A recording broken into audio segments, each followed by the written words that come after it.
نحمده ونصلي ونسلم على رسوله الكريم أما بعد فأعوذ بالله من الشيطان الرجيم بسم الله الرحمن الرحيم لقد كان لكم في رسول الله أسوة حسنة صدق الله العظيم۔ صدر محفل، علماء ذی وقار، سامعین کرام، اساتذہ کرام، السلام علیکم ورحمۃ اللہ وبرکاتہ۔ دوستو، آج ہم جس محفل میں موجود ہیں، محفل میلاد مصطفیٰ صلی اللہ تعالی علیہ وسلم ہے، تو سب سے پہلے تو ہمیں اس بات کا شکر ادا کرنا چاہیے کہ اللہ رب العزت نے ہمیں اس بات کی توفیق دی کہ نبی اکرم صلی اللہ تعالی علیہ وسلم کے میلاد کے موقع کو سیلیبریٹ کرنے کے لیے آج آپ لوگوں کو اس بات کا موقع ملا۔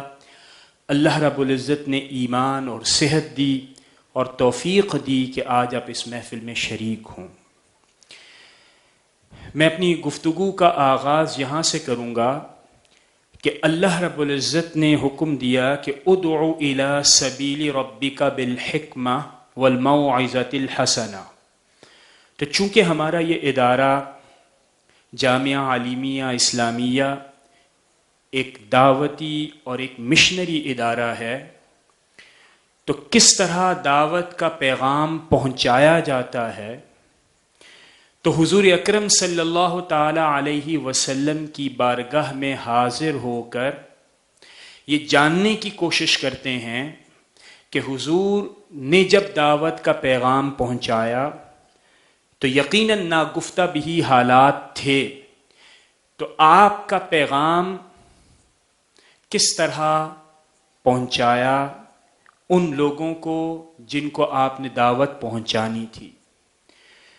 تو میں آج کی گفتگو میں یہ کہنا چاہوں گا کہ یہ انداز اور منہج ملٹی لیئرڈ تھا، اور ملٹی لیئرڈ ہونے کا مطلب میں عرض کرتا ہوں کہ کم از کم اس کو ہم 3 سطحوں پر ملاحظہ کر سکتے ہیں۔ نمبر 1 کہ پیغام کیا ہے، یعنی جب آپ حضور اکرم صلی اللہ تعالی علیہ وسلم اپنے مخاطبین کے پاس پہنچتے تو کلام اللہ بیان کرتے، تلاوت فرماتے، تو وہ کلام اللہ کس طرح کا تھا، اس کی تاثیر کیسی تھی، وہ اپنے اندر کتنی جاذبیت اور کشش لیے ہوئے تھا۔ نمبر 1۔ نمبر 2، حضور پر نور حضرت محمد مصطفیٰ صلی اللہ تعالی علیہ وسلم، آپ کی فزیکل پریزنس، اس سائٹ آف انٹریکشن، اس سائٹ آف پریچنگ پر اس کا کیا امپیکٹ ہوتا تھا۔ 2 باتیں ہوگی نا، کہ کلام اللہ کا کیا امپیکٹ تھا جس کے ذریعے سے آپ دعوت دے رہے ہیں، خود حضور کی فزیکل پریزنس کا کیا مطلب تھا، اس کی کیا تاثیر تھی، اور تیسرا آپ کے کردار کے اندر کتنی کشش تھی۔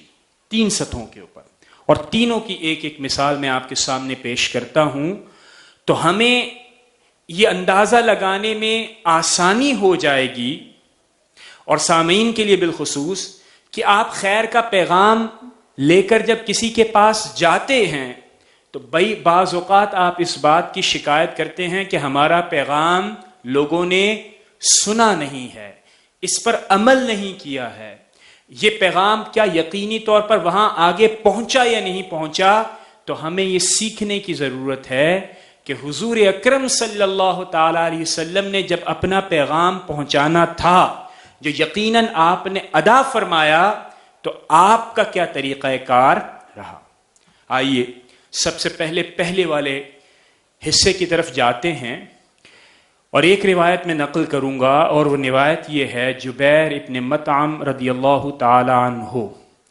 آپ اپنے اسلام لانے کا واقعہ روایت کرتے ہیں، اور آپ بیان کرتے ہیں کہ 2 ہجری کے اندر جب غزوہ بدر مکمل ہو گئی تو نیگوسیشن کے لیے جبیر ابن مطعم مکہ سے وہاں تشریف لے کر گئے مدینہ المنورہ کے اندر۔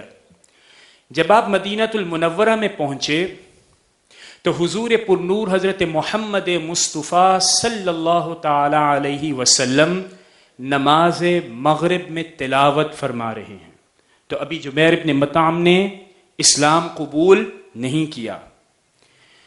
تلاوت کے دوران ایک آیت مبارکہ کی آپ نے تلاوت فرمائی، ان عذاب ربک لواقع، ان عذاب ربک لواقع. جبیر ابن مطعم فرماتے ہیں کہ جس لمحے یہ آیات حضور نے تلاوت فرمائی اور میں نے سنی، ان آیات یعنی اس آیت مبارکہ اور ان کے الفاظ کا اتنا اثر میرے اوپر ہوا کہ مجھے یوں محسوس ہوا کہ یقیناً ابھی اوپر سے کوئی چنگھاڑ آئے گی، ابھی کوئی اوپر سے عذاب نازل ہوگا جو خاص میرے اوپر گرے گا اور میں تباہ و برباد ہو جاؤں گا. یعنی جیسے ہی کلام پاک آپ نے سنا، سنتے ہی آپ کے اوپر یہ کیفیت طاری ہوئی کہ جو الفاظ اللہ رب العزت کی طرف سے نازل ہوئے حضور اکرم صلی اللہ تعالی علیہ وسلم پر، ان الفاظ کی تاثیر یوں تھی جیسے کہ ابھی ابھی عذاب نازل ہو جائے گا. جبیر ابن مطعم فرماتے ہیں کہ میں نے یہ فوراً موقع غنیمت جانا اور دائرہ اسلام میں داخل ہو گیا. دائرہ اسلام میں داخل ہو گیا. آپ غور کیجئے کہ قرآن کریم یقیناً اللہ رب العزت کی کتاب ہے. ہمارا اس بات پر یقین ہونا چاہیے. اس کی ایک وجہ تو ایمانی ہے، لیکن دوسری وجہ تاریخی بھی ہے کہ اس تاریخی واقعے سے کم از کم آپ کو ایک دلیل تو مل گئی کہ اللہ رب العزت کے کلام کا اتنا اثر ہوتا ہے کہ لوگ فوراً دائرہ اسلام میں داخل ہو جاتے ہیں. یہ ایک لیئر ہوگی. دوسری، حضور اکرم صلی اللہ تعالی علیہ وسلم کی فزیکل پریزنس، یعنی آپ کا موجود ہونا، جس جگہ آپ دعوت دے رہے ہیں اس دعوت دینے کی جگہ کے اوپر آپ کا ہونا اور اس کا امپیکٹ کیا ہے. اور وہ امپیکٹ آپ کیسے جان سکتے ہیں؟ وہ امپیکٹ آپ ایسے جان سکتے ہیں کہ حضور اکرم صلی اللہ تعالی علیہ وسلم کے جو سراپا ہے، جو آپ کی شخصیت ہے، جو کہ آپ کی فزیکل شخصیت ہے، اس کے بارے میں صحابہ کرام کیا کہتے تھے، کیا فرماتے تھے. ایک صحابی سے روایت ہے، جب پوچھا گیا کہ حضور کیسے تھے، ایک صحابی سے روایت آئی کہ جب کبھی میں حضور کو دیکھتی، صحابیہ ہیں ربیہ بنت معوذ فرماتی ہیں، جب کبھی میں حضور کو دیکھتی تو مجھے یوں لگتا کہ جیسے چمکتا ہوا سورج. ایک اور صحابی سے روایت ہے کہ جب میں حضور کو دیکھتا 14ویں کا چاند مٹھاس اس کے اندر تھی. لیکن سب سے دلچسپ روایت جو مجھے بھی لگی اور یقیناً آپ کو لگے گی، اور وہ تھی عمرو بن عاص رضی اللہ تعالیٰ عنہ سے.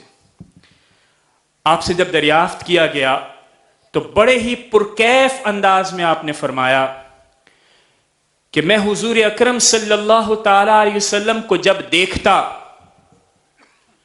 تو دیکھنے کے بعد آپ مجھے اتنے خوبصورت لگتے، اتنے پرکشش لگتے، آپ کی شخصیت میں اتنی مقناطیسیت تھی کہ جب میں دیکھتا تو ایک لمحے کے لیے میرا یہ جی نہ چاہتا کہ میں اپنی نظروں کو حضور کے مکھڑے سے ہٹا دوں، لیکن میں ادب کے ہاتھوں مجبور ہوتا کہ اگر میں آپ پر نظریں گاڑ دیتا تو میں بے ادبی کا مرتکب ہوتا. جی تو چاہتا کہ میں ہمیشہ آپ کو دیکھتا رہوں، لیکن جب ادب ملحوظ خاطر آتا تو میں نگاہوں کو نیچے کرتا. دوستو، یہ کیفیت عمرو بن عاص کی ہے. یعنی حضور اکرم صلی اللہ تعالی علیہ وسلم کی شخصیت اپنے اندر وہ کرزما اور وہ میگنیٹک اٹریکشن رکھتی تھی کہ لوگوں کا جی چاہتا تھا کہ وہ دیکھتے رہیں، لیکن مسلسل دیکھنا بھی وہ حضور کی بے ادبی اور گستاخی سمجھتے تھے، لہذا ہمیشہ نظریں نیچی کرتے تھے. تو آپ نے غور کیا کیسی مقناطیسیت تھی حضور کی؟ Physical presence. لیکن اس سے زیادہ دلچسپ بات میں آپ کو بتاتا ہوں، اور وہ یہ ہے کہ مدینہ المنورہ میں عبداللہ ابن سلام حضور سے ملنے آتے ہیں، اور آپ چاہتے یہ ہیں کہ میں حضور اکرم صلی اللہ تعالی علیہ وسلم سے دریافت کرتا ہوں کہ آپ کے پاس کیا دلائل ہیں کہ میں دائرہ اسلام میں داخل ہو جاؤں. دوبارہ سنیے، عبداللہ ابن سلام کیوں آئے، کیوں ملاقات چاہتے ہیں؟ کہ میں چاہتا ہوں کہ ذرا دلائل کا تبادلہ ہو، حضور دلائل دیں کہ وہ کیوں سچے نبی ہیں، اپنے سچے ہونے کا ثبوت پیش کرے، میں ان دلائل کو پرکھوں گا، پھر دائرہ اسلام میں داخل ہوں گا.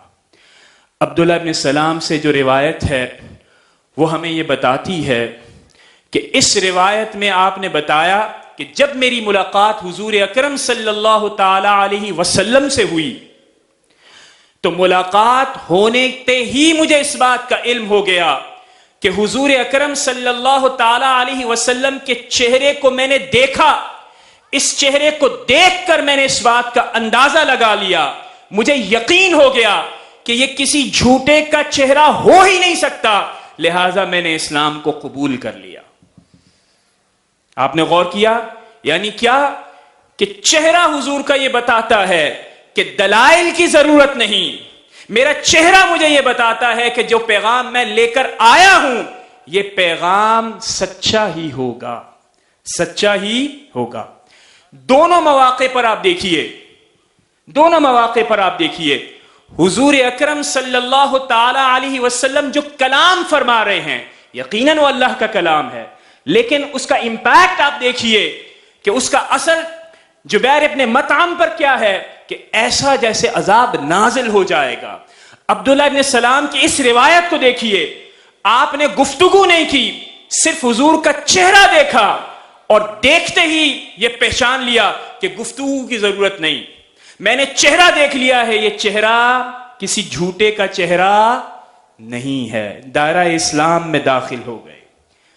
اب تیسری بات پر آئیے، حضور اکرم صلی اللہ تعالی علیہ وسلم نے ابھی اعلان نبوت نہیں فرمایا ہے.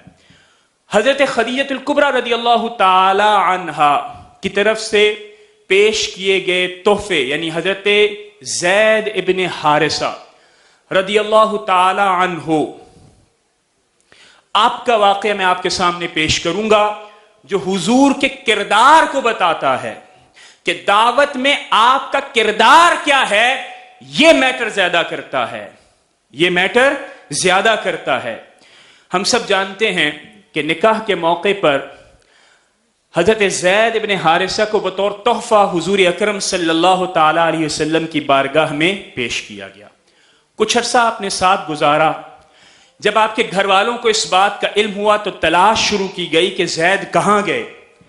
ٹھیک ہے، اور جب چونکہ انہیں دھوکے سے بیچ دیا گیا تھا سر بازار، تو پھر جب تلاش کرتے کرتے حضور اکرم صلی اللہ تعالی علیہ وسلم کے پاس آپ کے والد اور چچا پہنچے اور آپ نے کہا کہ اے محمد صلی اللہ تعالی علیہ وسلم، حضرت عبد المطلب، حضرت عبداللہ، آپ کو اللہ رب العزت نے اتنا نوازا ہے کہ بیت اللہ کی خدمت آپ کے خاندان کو ملی ہے، آپ ہمیں ہمارا بیٹا لوٹا دیجئے جو بطور غلام آپ کے پاس رہ رہا ہے. وہ حقیقی طور پر غلام نہیں ہے، وہ دھوکے سے بیچے گئے اور آج وہ غلامانہ زندگی آپ کے پاس گزار رہے ہیں. آپ جتنے پیسے کہیں گے ہم آپ کو دے دیں گے. تو پیشکش کیا آئی؟ پیشکش یہ آئی کہ جتنے پیسے دیں گے، جتنے پیسے آپ طلب کریں گے ہم آپ کو دیں گے. اس پیشکش کو سننے کے بعد حضور اکرم صلی اللہ تعالی علیہ وسلم نے ارشاد فرمایا کہ پیسوں کا معاملہ نہیں ہے، اگر زید اپنی مرضی سے آپ کے ساتھ جانا چاہیں تو میں زید کو روکوں گا نہیں، لیکن اگر زید اپنی ہی مرضی سے یہاں رکنا چاہیں تو آپ اس بات کی بھی توقع نہیں رکھیے گا کہ میں زید کو اصرار کر کے آپ کے ساتھ بھیجوں گا. چنانچہ یہ طے ہو گیا.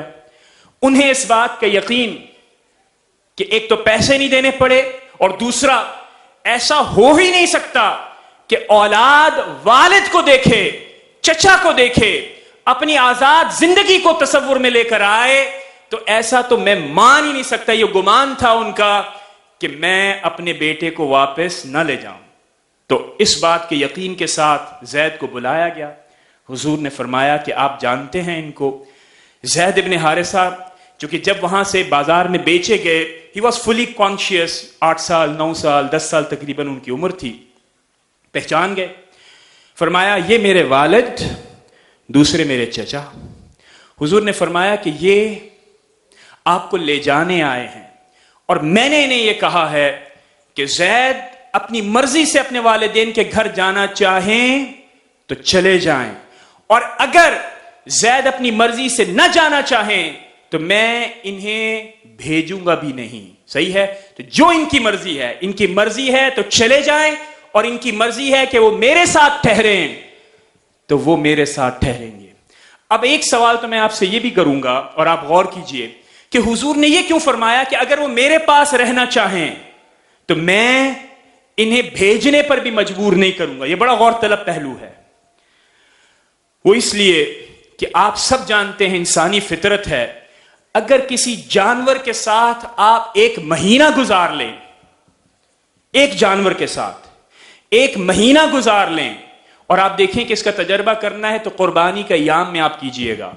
چھوٹے بچوں کو 10 سال 15 سال 7 8 سال کے بچوں کو قربانی کے جانور کے ساتھ 1 مہینہ 10 دن 15 دن چھوڑے, اور پھر ان کی جو محبت, جو کیمسٹری ان کی ملتی ہے, جو محبت کے جذبات پیدا ہوتے ہیں, جب وہ روزے عید قربان ہو رہے ہوتے ہیں تو ان کی آنکھوں سے آنسو نہیں روکتے, وہ ایک اٹیچمنٹ ہو جاتی ہے.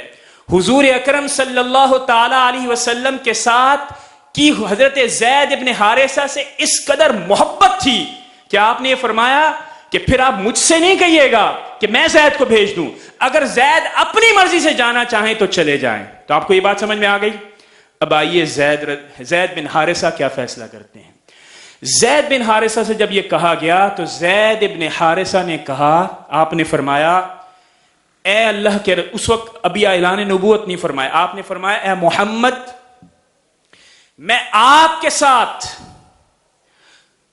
ساتھ زندگی گزارنے کو ترجیح دوں گا, چاہے وہ غلامی کی زندگی ہو, اور میں اپنی آزادی کی زندگی کو ترجیح نہیں دوں گا, اور میں اپنے والد کے ساتھ نہیں جاؤں گا, میں اپنے والد کے ساتھ نہیں جاؤں گا. دوستو, یہ بات تو شاید وہ لوگ جو کہ سالہ ساگ آپ کے کولیگز ہوتے ہیں وہ بھی نہیں کہتے. یہ بات تو شاید فرسٹریٹڈ جو چلڈرن ہوتے ہیں وہ بھی بعض اوقات چاہتے ہیں کہ اپنے والدین سے علیحدگی ہو جائے. میری بات سمجھ میں آ رہی ہے؟ حضور اکرم صلی اللہ تعالی علیہ وسلم کے ساتھ چاہت کا یہ جذبہ, جبکہ آپ غلامی کی زندگی گزار رہے ہیں, یہ بتانے کے لیے کافی ہے کہ حضور اکرم صلی اللہ تعالی علیہ وسلم کے ساتھ وہ لمحات, وہ ایام, وہ ماہ و سال جو گزرے ہوں گے, حضور اکرم صلی اللہ تعالی علیہ وسلم نے عرب کے ان روایات کے بالکل برخلاف آپ کے ساتھ محبت کا سلوک کیا ہوگا, آپ کے ساتھ حسن سلوک کیا ہوگا, آپ کو عزت اور وقار دیا ہوگا, آپ کو مان, اعتماد اور بھروسہ دیا ہوگا. حضرت زید ابن حارثہ شاید سوچ رہے ہوں گے اتنی عزت تو میرے والدین نے مجھے نہیں دی, اتنی عزت تو میرے قبیلے نے مجھے نہیں دی, میں کیوں چھوڑوں محمد مصطفیٰ صلی اللہ تعالی علیہ وسلم کو. اور دیکھیے فطرت کے بھی یہ بات خلاف ہے کہ پیرنٹل لو اتنا ہوتا ہے, بایولوجیکل لو, کہ آپ کا جی چاہتا ہے کہ آپ اپنے والدین کی طرف لوٹ جائیں. لیکن حضور کا کردار کیسا تھا؟ حضور کا کردار ایسا تھا کہ زید ابن حارثہ کے ساتھ گزرے ہوئے چند سال زید ابن حارثہ کی قسمت کو بدل بھی رہے ہیں, لیکن اس بدلنے کے اندر جو سب سے بڑا کمال ہے وہ حضور اکرم صلی اللہ تعالی علیہ وسلم کی ٹریٹمنٹ ہے. اور میری باتوں کو ذرا نوٹ فرمائیے. ہمارے گھروں میں ڈرائیورز ہوتے ہیں, خانسامے ہوتے ہیں, اپنی اولادیں ہوتی ہیں, اسٹوڈنٹس ہوتے ہیں, ان کا اپنے ٹیچرز کے ساتھ، اولاد کا اپنے والدین کے ساتھ، کولیگز کا اپنے کولیگز کے ساتھ کس طرح کا ٹریٹمنٹ ہے. اور یہاں حضور کی بارگاہ میں آپ دیکھیے کہ کمال کا ٹریٹمنٹ تھا. زید ابن حارثہ نے اپنے والد کو منع کر دیا کہ میں آپ کے ساتھ نہیں جاؤں گا. ہے حیرت کی بات یا نہیں؟ بتائیں. اور پھر اگر ہم یہ کہیں کہ لوگ ہماری بات نہیں سنتے ہیں، دوستو اگر کردار میں دوئی ہوگی، گفتار میں کچھ اور اعمال میں کچھ اور، تو پھر آپ نے کیا پیغام لے کر جانا ہے؟ اس سے آگے آئیے ایک لمحے اور، میں صرف آپ سے معذرت بھی چاہوں گا، میرا خیال ہے کہ 1 سے 2 منٹ مجھے چاہیے اپنا جواب مکمل کرنے کے لیے. اس کے بعد دیکھیے جب یہ گفتگو ہو رہی تھی تو مجھے یہ محسوس ہوتا ہے، پڑھنے کا اتفاق نہیں ہوا، سیرت ایکسپرٹس یہاں پہ موجود ہیں، وہ بھی شاید کوئی حوالہ دیں تو یقیناً دیجئے گا. مجھے یہ محسوس ہوتا ہے کہ جب یہ گفتگو ہو رہی تھی حضور کے ساتھ، ٹھیک ہے، ان کے والد کی گفتگو جب ہو رہی تھی، تو شاید جب گفتگو ہو رہی تھی کسی جملے نے حضور اکرم صلی اللہ تعالی علیہ وسلم کو تڑپایا ہوگا، اور وہ تڑپ یوں آئی ہوگی کہ بار بار آپ کے والد یہ کہہ رہے تھے کہ وہ غلام نہیں ہے، ہم اس کو غلامی سے آزاد کروا لیں گے. ان کے ذہن میں شاید آیا ہوگا کہ ان کے والد کے دل میں شاید یہ ہے کہ اس کو تو غلام کے طور پہ ٹریٹ کر رہے ہیں، بچہ نادان ہے. حضور اکرم صلی اللہ تعالی علیہ وسلم نے حضرت حارثہ، زید بن حارثہ کا ہاتھ پکڑا، پبلک اسپیس پر آئے اور اعلان فرما دیا کہ زید کل تو بطور غلام جانا جاتا تھا میرے، آج سے وہ میرا بیٹا ہے. الغرض کہ جو غلاموں کے طور پر جانے جاتے تھے، حضور اکرم صلی اللہ تعالی علیہ وسلم نے انہیں اکاموڈیٹ کر لیا، گود میں لے لیا، ان کو اپنی آنرشپ میں لے لیا، ان کو اپنی آئیڈینٹی سے جوڑ دیا کہ کہیں والدین کے دلوں پر تیر نہ چلیں، ان کے دل میں بھی قرار آئے اور زید ابن حارثہ کو بھی دلی تسکین ہو کہ میں حضور کے ساتھ جو ایام گزار رہا ہوں، میرا ان کے ساتھ ایک ریلیشن شپ ہے. میری بات سمجھ میں آ رہی ہے؟ میرا ان کے ساتھ ایک محبت کا تعلق ہے. یہ حضور اکرم صلی اللہ تعالی علیہ وسلم نے کیا. اب جو پیغام ہے وہ سنیے، وہ کیا ہے دوستو؟ پیغام یہ ہے کہ دعوت، اپنا پیغام لوگوں تک پہنچانا، اس کے لیے صرف چرب زبانی نہیں ہوتی. یوٹیوب کی ویڈیوز ورک نہیں کرتی، کہیں کرتی ہوں گی، صحیح ہے، بہت لفاظی کے ساتھ بھرپور تقریریں اکثر اوقات کام نہیں آتی. حضور کو دیکھیں، ایک طرف جو گفتگو ہے، جو الفاظ تھے وہ میجیکل تھے اور وہ اللہ رب العزت کی طرف سے نازل ہوئے. آپ کی اپنی پرسنالٹی اتنی کرزمیٹک تھی کہ لوگوں کا جی چاہتا تھا کہ نظر جما کر رکھیں، لیکن ادب آڑے آتا تھا. لوگ جو کہ پیغام کو قبول کرنے آنا چاہتے تھے، ان کا نظر کیسا تھا؟ وہ کرٹیکل تھے. لیکن جیسے ہی حضور کے چہرے کو دیکھتے، ان کو جج کر لیتے، یار یہ چہرہ تو کسی جھوٹے کا ہو ہی نہیں سکتا ہے، جو کہے گا میں مان لوں گا. اور پھر اس کے بعد دیکھیے سپورٹ کس چیز کی؟ سپورٹ کردار کی. کردار اگر پختہ ہوگا اور اس میں دوئی نہیں ہوگی، ایک طرف حضور کے اسوہ کی باتیں آپ کریں اور کردار ہمارا یہ ہو کہ ہماری اپنی اولاد ہم سے روٹھ رہی ہو، ہمارے اپنے اسٹوڈنٹس ہم سے روٹھ رہے ہوں، ہمارے کولیگز ہم سے پناہ چاہ رہے ہوں، تو پھر مجھے بتائیں کون سا اسلام، کیا دعوت؟ لوگ تو آپ کے شر سے بچنے کے لیے ادھر ادھر ہو رہے ہیں اور آپ کہہ رہے ہیں کہ آپ خیر کا پیغام لے کر آئے ہیں. غور کرنے کی ضرورت ہے. تو آج کی اس نشست کے اندر میری طرف سے پیغام یہ ہے کہ حضور اکرم صلی اللہ تعالی علیہ وسلم کی سیرت کا اس طرح اگر مطالعہ کریں ہمارے ینگ مشنریز، ہمارے ینگ اسکالرز، اور پھر خیر کا پیغام کم و بیش 1 سے 2 سے 3 سطحوں کے اوپر لے کر جائیں، تو آئی ہوپ کہ معاشرے کے اندر اصلاح ممکن ہے. آخر میں شکر گزار ہوں انتظامیہ کا، اور زیادہ شکریہ اسی ادا کروں گا کہ مجھے ایسا لگ رہا ہے کہ 5 سے 8 منٹ میں نے زیادہ لیے، لیکن بہت بہت شکریہ آپ کے پیشنس کا، صبر کا. اللہ رب العزت ہم سب کو حضور اکرم صلی اللہ تعالی علیہ وسلم کی سیرت پر عمل کرنے کی توفیق نصیب فرمائے.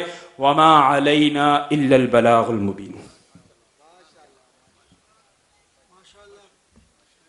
ماشاءاللہ بہت خوبصورت انداز میں ڈاکٹر محبوب الحسن بخاری صاحب سیرت النبی صلی اللہ علیہ وسلم کے حوالے سے انتہائی اہم نقطے اور اہم پوائنٹ پر بات کر رہے تھے کہ جو نبی کریم صلی اللہ علیہ وسلم کا جو عملی کردار ہے، آپ کی جو شخصیت ہے، آپ کی جو ذات ہے، کہ جو کام آپ نے صرف بول کے نہیں کیا بلکہ دکھا کر کیا ہے، آپ کی زندگی عملی نمونہ ہے، آپ ان کے سامنے رہ کر آپ نے وہ ساری چیزیں کر کے دکھائیں کہ جن کا پیغام بعد میں پھیلایا، اور وہی چیزیں تھیں کہ جن لوگوں نے وہ کردار دیکھا تو آپ پر ایمان لانے کے بغیر وہ نہ رہ سکے۔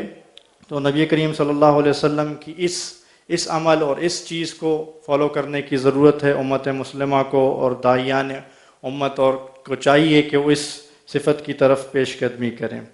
اب میں آج کے مہمان خصوصی